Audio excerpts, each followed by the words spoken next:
So I'm going to record this, that way people in the future, if they couldn't come for whatever reason, poll workers, or maybe they don't have the day off today, I thought this would be a good day to talk about newspapers at the library. First of all, because we have some new products for those of you. I think Steve said he was interested in the latest news. We have a digital New York Times, and more recently just acquired access to the digital Wall Street Journal. So the Wall Street Journal, you get stuck behind that paywall, you can't read the journal. I'm going to show you how you can get to that. So that's what we're going to talk about first, the latest news. Let's see if I just go to my slideshow. We're going to talk about these contemporary sites, the New York Times, Wall Street Journal, and then, which I'm sure Adam is interested in, we're going to talk about the historic newspapers, the old Journal News, and just a tremendous amount of digitization has been done since I started working in libraries in Rockland in the late 90s using microfilm, but microfilm as a way to access newspapers is slowly going to be a thing of the past. And then we'll talk about the older New York Times. And if we have time and you want, I have a few other sites we can look at. Common question we get, though, in the library: do you still carry print newspapers? Yes, we do. This is a picture of the print newspapers that we get on a regular basis. The Wall Street Journal's not there. That's just because someone is reading it. And we also get two financial newspapers, Barron's and Investors Business Daily. So we do still have the print, but that's not what we're going to talk about today. Today, we're going to talk about the digital resources that we can provide for you, because we all know that the news cycle has quickened. People don't, some people do still come in and read the print newspaper, and they prefer that format, but news is happening all the time. It's transmitted all the time, and so at the library, we're committed to making that available as well.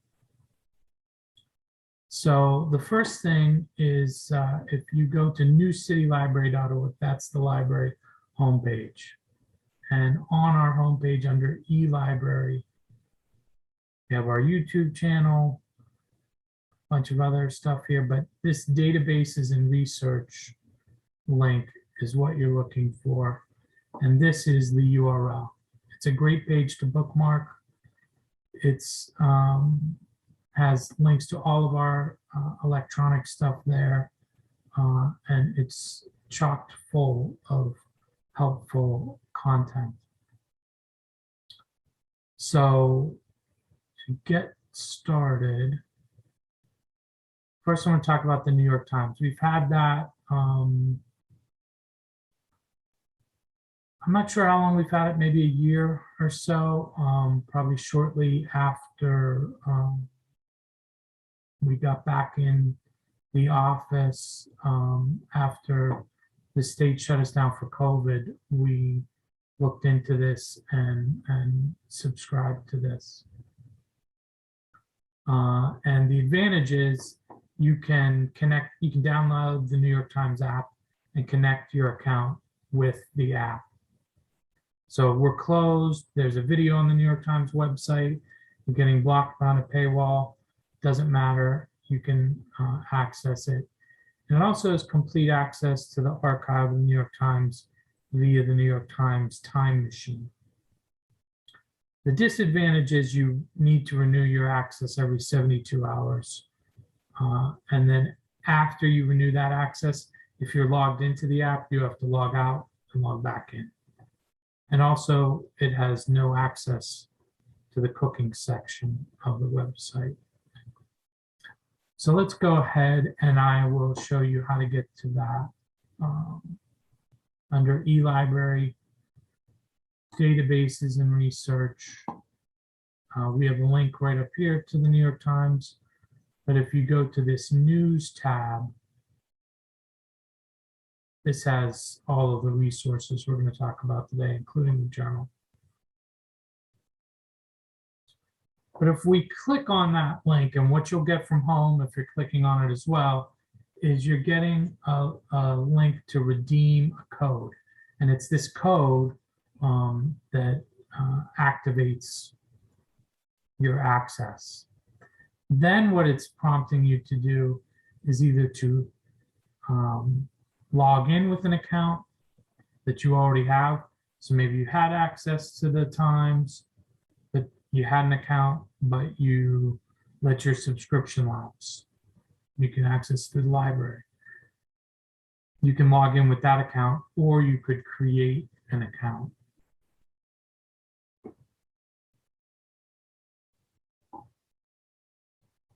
So it tells me my access is valid and my access will end on the 5th. And then I can continue. And it wants to prompt you to, sign up for all of these newsletters. You can just say maybe later and no thanks, back to reading.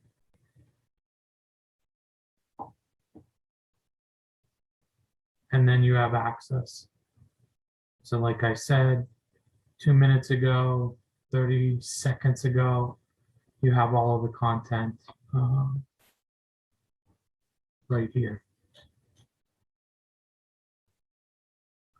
It is a little bit annoying because you do have to go in every 72 hours to re-up it. But that's kind of the way the Times still keeps people subscribing. If you don't want to do that and you're reading it all the time, they're counting on you probably signing up for it on your own. Under these 3 little lines at the top left, I want to point out, obviously, of all the different sections, but under more, this is where they have their Times machine, among other things. And this is where you could view a specific date. So, or I could just look at what they have here. So you can scroll around. So it's a pretty powerful tool in that sense. Again, the disadvantage being you have to log in every 72 hours. So in any case, that is the Times. If you have questions, again, you can put them in the chat or in the Q&A. Back at our database page, I'm going to go back to news, and then we're going to look at the Wall Street Journal web edition. Works similarly to the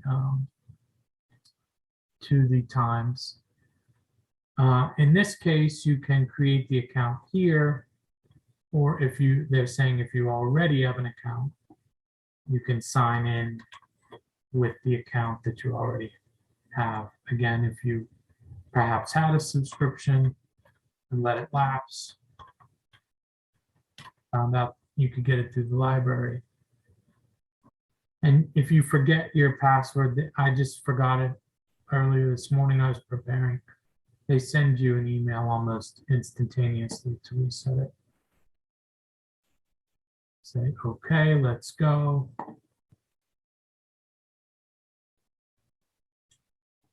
And then you're on to the Wall Street Journal website with all of their content. You have the financials.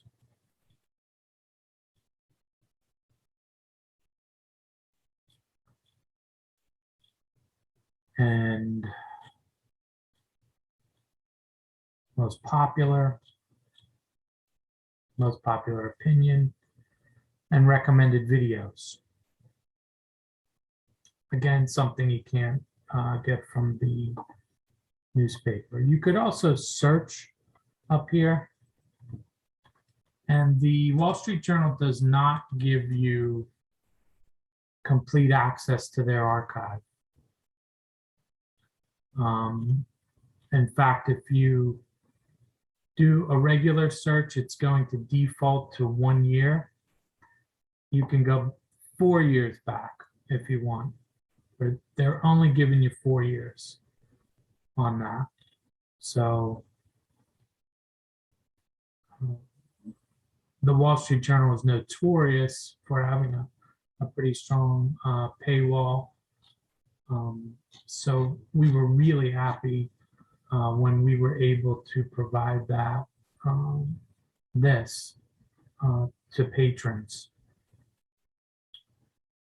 Question in the chat: can we access this library app from library app or only from the website? Yes, you have to go through the, okay, so unlike the Times, you cannot take your login to the Wall Street Journal and plug it into the Wall Street Journal app. They're only giving you access to the website in a sense. Now the website content and the app content is pretty much the same or similar, but unlike the Times access, this is one difference. You're only getting access through the website. So if you're on a mobile device, if I've used it on my phone and I tried to plug it into the app, wouldn't let me do it. But if I just go on Safari on my web browser through my phone, I can access this content there. Talking about News City Libraries app. The RCLS Gateway app is probably the app you're talking about. And that is an app where you can renew books and search for books, place holds. And because that's really run through the library system, and these products are things that are unique to us, I don't think there's a direct link from that Gateway app.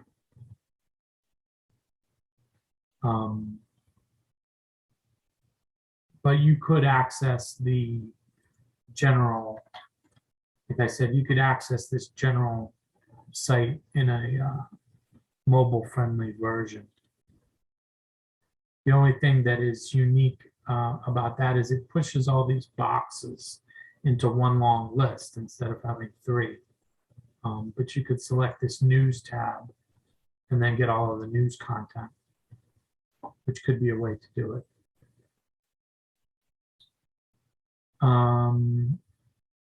I don't know if you have any other questions about the Wall Street Journal. I said it only has the 4 years, works similarly to the Times in giving you 72 hours, but then you have to go back into the library database page and renew that access again after 72 hours. It's not ideal, but we were happy that we could at least give folks something. And really the 2 major newspapers on both sides of the aisle. So I don't know if there are any questions. You can put them in the chat or Q&A about these contemporary newspapers. But these are the latest things we have. So the next thing I wanted to talk about was historic newspapers from ProQuest, specifically the Journal News. They also have the Times in there. But as far as local content, this is really the one that we have in a subscription format.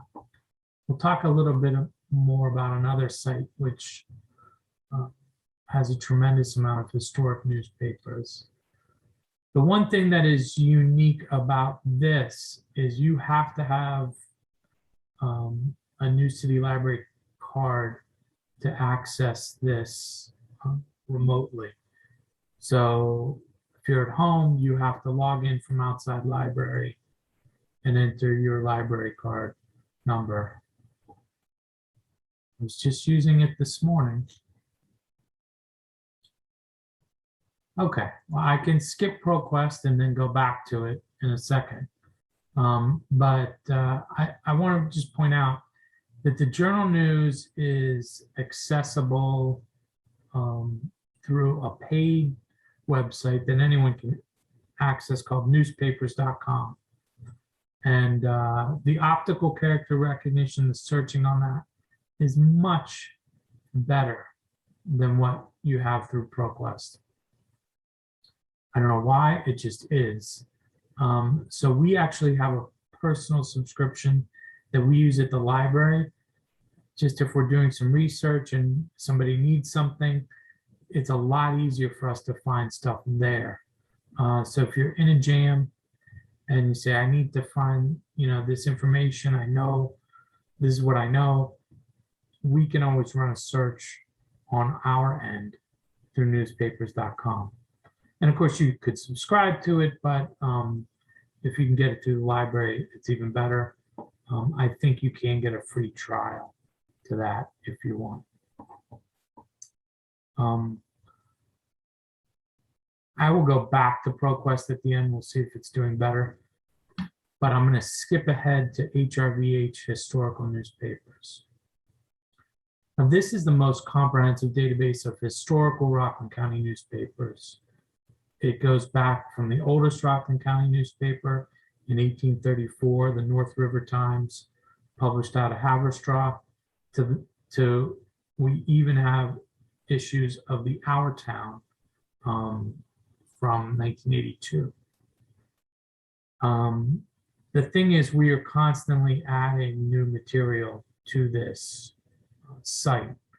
So I just had conversations last week about the Nyack Evening Journal, about, let's say about 50 reels of microfilm. We have a vendor who is digitizing this and doing metadata, and they say it's in quality control, QC, they say. So I would look for that Nyack Evening Journal in early 2022. Also issues of the Rockland County Times. And I have a bunch of microfilm, which I'm going to send here, of the old Nyack City and Country and Nyack Evening Star. A lot of these are late 19th, early 20th century newspapers. And it's funded by the Library Association of Rockland County, largely, and hosted by the Southeastern New York Library Resources Council. And it's news.hrvh.org. There's just a couple of things about this collection as far as navigating. If you just want to look at things in Rockland, you can choose a county. There's newspapers from all these different counties. You could choose Rockland, and then you could get a list of the newspapers that are on there. They do have the journal news, but it's the early journal news from 1932 through 1945. The ProQuest and newspapers.com starts in February of 45, so there's a little bit of overlap. And you could then search within that newspaper. You could also choose collections and choose just the Library Association of Rockland County collection. So then if you're searching, you're only searching for that collections newspapers. And then finally, you can also create an account here and log in. And the reason why you might want to do that is because if you're doing a lot of research, you can save searches, you can save articles, and then you can email them to yourself.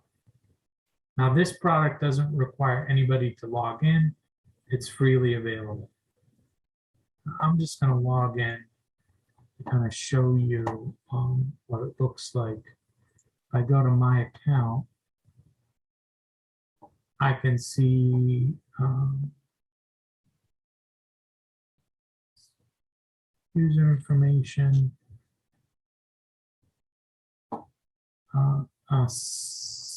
you can create lists. I don't have a list created here in this account, but that is an option for you to do. You can also tag articles with tags, and you can also correct text. So what happens is when they digitize a newspaper, so if we look at this, some of the microfilm is better than others. And sometimes the paper is folded here. So if we look at this text, if we click, this is the text. This is what you're searching. So sometimes the text doesn't translate well. So you could correct the text. So you have to be a little crazy to want to do that. Or what we have staff who we've said, can you go through these newspapers page by page? We're not asking them to correct all of the text, but what we're really looking for is we were focusing on obituaries, marriage notices, birth announcements, and any news articles that seem to be of significance. And then we have a spreadsheet where people go through and list how far they've gotten in a certain newspaper. So it's kind of like a job that you could be doing that for the rest of your life in a sense. But we also don't want to make people go blind. So we say, well, if you have an hour, maybe you can do it. And then one of the things about that is they have a list of the top text correctors. So this shows you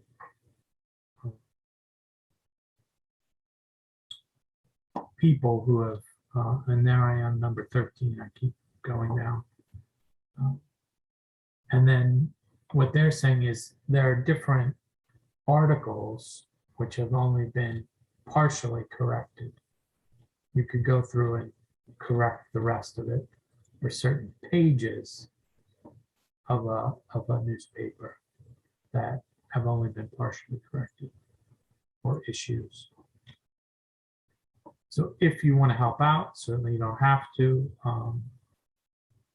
But if you have free time and you're interested, that's something you might want to take a look at. In terms of the newspapers, I just want to focus on a couple newspapers of note that have been digitized recently. One of them is this Ramapo Valley Independent. Now, this was a weekly paper published out of Suffern from 1927 through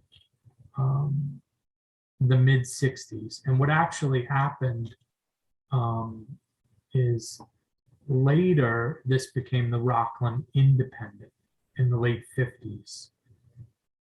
And then at one point it was even the Rockland Independent and Mahwah Star. Then what happened is in the mid-60s, there was another newspaper called the Rockland Leader, which we also have on here as a weekly that was published out of Spring Valley. And those two kind of merged. And it was named at various times the news leader independent, the leader independent, or just the independent, or just the leader. So it was very confusing. But this takes it up through the point where it was the independent. So this is one. So any kind of things from Western Rockland, Suffern, Hilburn out there would be in here. Now the thing, as the county began to grow into late 50s, after the building of the Tappan Zee Bridge, into the early 60s, this kind of local newspaper was then trying to cover the larger county. But some of the things you could find here, November 1963, I'm looking for the Kennedy assassination. Well, I think it was November 63. Although I might point out that it may not have necessarily, I hate to say it would be big news, but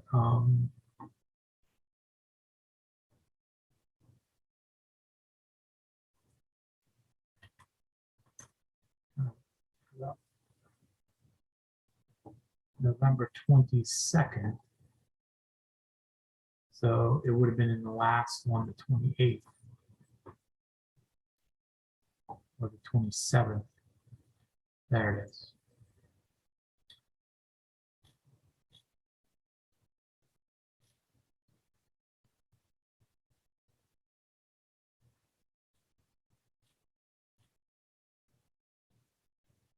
Now, some of these, most of these have been scanned, so they're full pages. So page 1, page 2. Here, we're going to a different issue. If I'm hitting this arrow up here, I would be browsing by page. And you got to have a pretty good internet connection because some of these pages can be quite, we got a couple people raising our hand. Steve and MM. So I can allow you to talk. I guess you can go ahead and ask your question. Steve? I don't know if that works. Available for physical. I have Monday, January 3rd, or the 4th, if that works better for you. What day of the week, January 3rd? I don't know if MM had a question. Okay. Well, you can put it in the chat if you do. Sounded like Steve was on the other line. That's why I muted.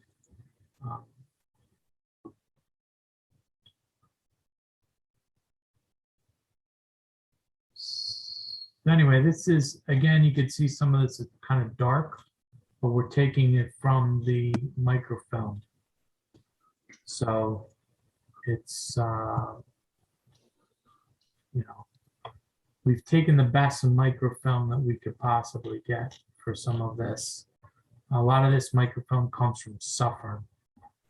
That's something in the QA. Didn't have a question. Thanks. Okay. So that's a Ramapo Valley Independent weekly out of Suffern. Let's see if I just go back to news, beach.org, browse by county, Rockland. Here's your Rockland leader, published from 28 through 66. Again, another weekly. And this paper was related to the Orangetown Telegram. And now some of the Orangetown Telegram, in fact, we acquired bound volumes of the newspaper, which were never microfilmed, that were found in a local house. So some of this content, for some reason, someone either swiped the newspaper, and this this was found by a local historian. So some of the content on here is really unique. So first we microfilmed it fresh, and then we digitized it from that microfilm. The Nanuet Life is just one reel from the 20s is in there. Here's the Nyack Evening Journal, which I had mentioned. We're going to look at a long run of that, which would date back to 1889. Right now, we just have some issues from the 20s. This I sent as a test reel because a lot of the historical societies, Spring Valley and dates, Marie's asking. The Spring Valley newspapers would be the Rockland County Leader from 1928 through 66. The other one that you could find stuff in would be this Orangetown Telegram. It was in Pearl River Searchlight, same owner.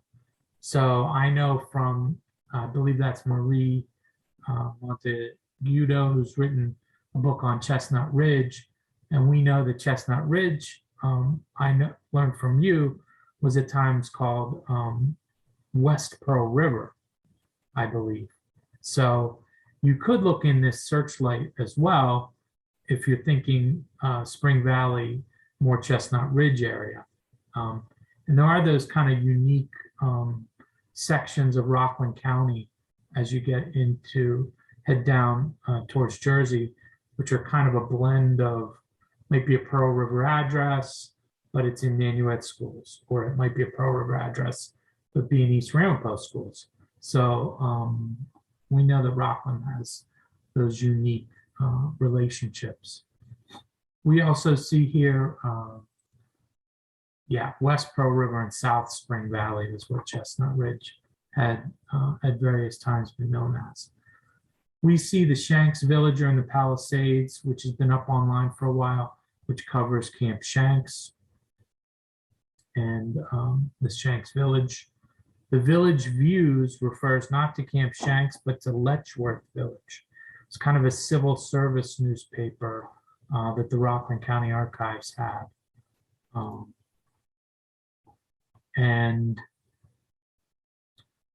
the Rockland Sentinel, I believe, is also a Spring Valley paper, but only for a small stretch at the beginning of the 20th century. The Independent Leader is that version of the Rockland Independent and the Leader coming together. And this is when Art Aldrich, who recently passed away and published Our Town, he took over this newspaper in August of 1967.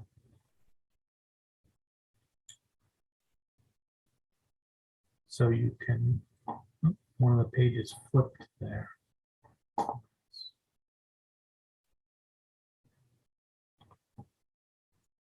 That's confusing.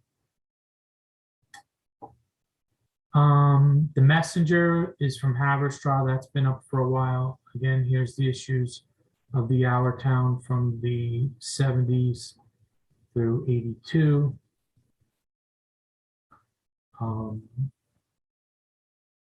The North River Times, the oldest paper. And there's a few more that we will be adding soon. But the idea is to kind of put our microfilm reader, which we do have a digital reader that we can zoom in and take high-res pictures with. But the idea is to kind of take that microfilm reader and put it out of business and allow people to access this from anywhere.